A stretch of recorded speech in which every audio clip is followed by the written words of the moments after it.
জান্নাতে যাবে না। অহংকারী বিষয়ে বিশ্বনবী কি বললেন? তারা জান্নাতে দাখিল হবে না।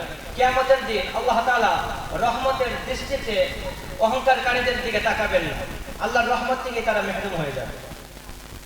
বিশ্বনবী সাল্লাল্লাহু আলাইহি ওয়াসাল্লাম ছিলেন মুতাওয়াজিআন জিদ্দা, সবচেয়ে বেশি বিনয়ী।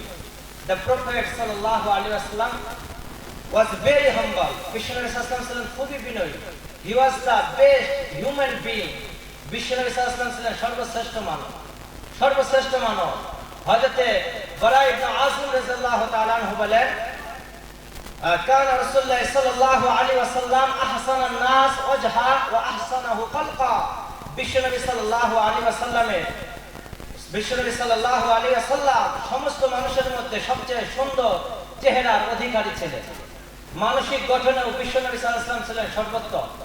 কিন্তু হযরত আলী রাদিয়াল্লাহু তাআলা আনহু বলেন, এই সুন্দর নবী, যার চেয়ে শ্রেষ্ঠ আল্লাহ কাউরে বানান নাই, এই নবী যখন চলতেন ইদা মাশা তাকাল্লা ইদা মাশা তাকাফফা তাকাফফুয়া, যে বিশ্বনবী চলতেন যখন মনে হতো উঁচু থেকে নিচের দিকে আসছে, ঝুঁকে চলতেন একটু, কি বিনয়ের সাথে চলতেন।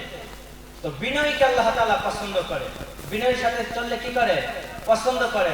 আল্লাহ তাআলা বিশ্বনবী সাল্লাল্লাহু আলাইহি ওয়াসাল্লামের বিনয় দেখে আর বিশ্বনবীরে নিয়ে সাত আসমান পাড়ি দিয়ে জান্নাত জাহান্নাম সবকিছু দেখিয়ে এই সিদরাতুল মুনতাহা, লৌহে মাহফুজ, কুরসি সবকিছু পাড়ি দিয়ে আরশে নিয়ে চলে গেলেন।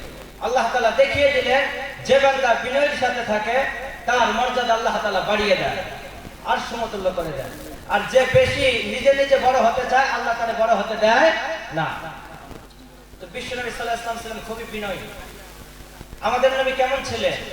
শুধু নবী হওয়ার পরে বিশ্বনবী সাল্লাল্লাহু আলাইহি ওয়াসাল্লাম এরকম ছিলেন না।